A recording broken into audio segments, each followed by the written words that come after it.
Tesla has everyone scrambling to perfect the next-gen battery it announced 3 years ago. The EV maker is reportedly bringing more industry specialists on to optimize its 4680 cell process, which was supposed to reach scale production in 2022. Tesla CEO Elon Musk attends the official opening of the new Tesla electric car manufacturing plant on March 22, 2022 near Grünheide, Germany. Everything is riding on Tesla's long-hyped 4680 batteries. Nissan is having trouble scaling up Aria production, and Ford just laid off 1,100 employees, this time in Spain. All that and more in this Friday edition of the Morning Shift for March 10, 2023. First gear, batteries are everything. Tesla won't be able to meet Elon Musk's lofty production goals without delivering on the promise of its 4680 cell design, initially targeted to reach high volume production by 2022 and touted to bring benefits in cost, size, and efficiency. The latest from Reuters on Friday delved into the various companies working alongside the EV maker to help it reach its objectives. In short, everyone's involved and Tesla's got many contingencies in place. Tesla has tapped China's Ningbo Ranbei New Energy and Suzhou Dongshan Precision Manufacturing to help trim materials costs as it ramps up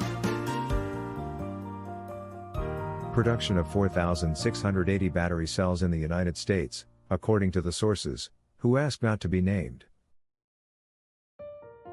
As part of its efforts, Tesla also has signed a deal with Korea's L&F Co to supply high-nickel cathodes that could increase the energy density of its 4680 cells, one of the sources said.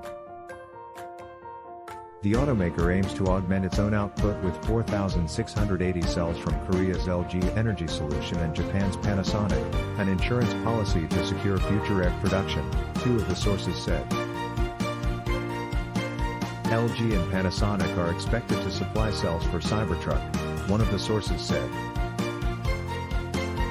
The challenge at the moment, according to the story, is that Tesla is still working the kinks out of its cathode dry coating process.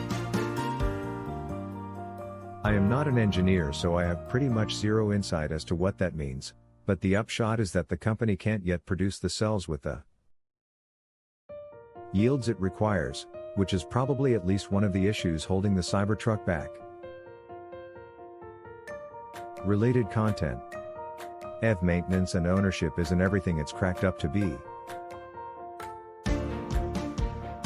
These are the cars that will convince you to switch to EVs. The automaker so far has been able to dry coat the anode, the negative electrode, but is still having issues with dry coating the cathode, where the most significant gains are expected to be made, the sources said. Tesla's attempt to ramp up production of the dry coating process has thus far resulted in enough batteries only for about 50,000 vehicles annually, Musk and company executives have said. In 2020, Musk said Tesla would have enough 4680 capacity in-house to supply 1.3 million Model Es. Still, analysts believe 2023 will be the year of the 4680 cell, and Tesla will be able to increase output of the batteries 5 times before the year is out. If you're a Tesla fan dismayed at all the waiting though, do know that you can order a 1-to-1, 3D printed replica off Etsy right now. According to the seller, the model is intended for display, prototyping, and starting conversations about one of the most prolific engineering powerhouses of our time, Tesla. An average 4.8-star review and some 320 happy customers can't be wrong. Second gear, the Aria can't catch a break. Nissan needs its Aria electric SUV to be a hit, but it can't be if the company isn't able to build enough of the things. That seems to be the problem, according to another Reuters exclusive. Aria production has been slowed by problems with the highly automated intelligent factory manufacturing system it built for the model at its plant in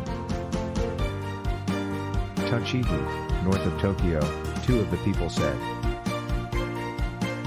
Nissan designed a system that would allow it to produce cars with different powertrains, batteries, hybrids and internal combustion engines, on the same line. Implementation has proved an extremely high challenge and the advanced paint line has become a persistent headache, one of the people said. Nissan also faces shortages of plating for an electronic component for the Ariya after a fire at China-based supplier Wuxi Wellnu Microelectronic in January, one of the people said. The supplier told Reuters it had shifted output to a second plant and was working to recover production. In a statement to Reuters, Nissan said Ariya production had faced challenges including supply of semiconductors, disruptions in component shipments and the factory's paint line. Nissan is making a full and diligent effort to fully regain production capacity at the plant, the company said. At the moment, these issues have rendered Ariya manufacturing at a third of Nissan's 400 a day target on average.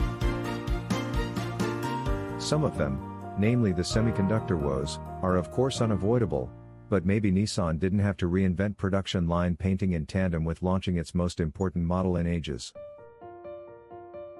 Maybe it could have made this just a little easier on itself. Third gear, Mitsubishi Electric.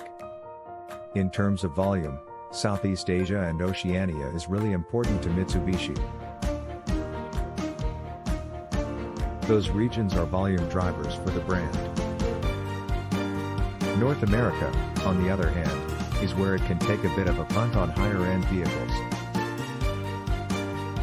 Buoyed by the relative success of the Outlander, the automaker will focus its growth on these shores by expanding its electrified lineup.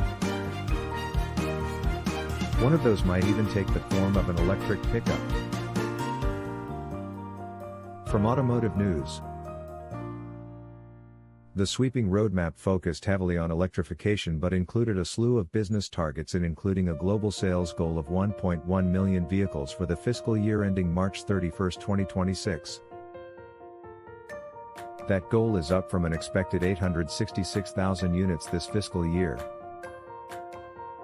But the target still doesn't quite build back to Mitsubishi Motor Corporation's pre-pandemic worldwide volume of 1.127 million vehicles.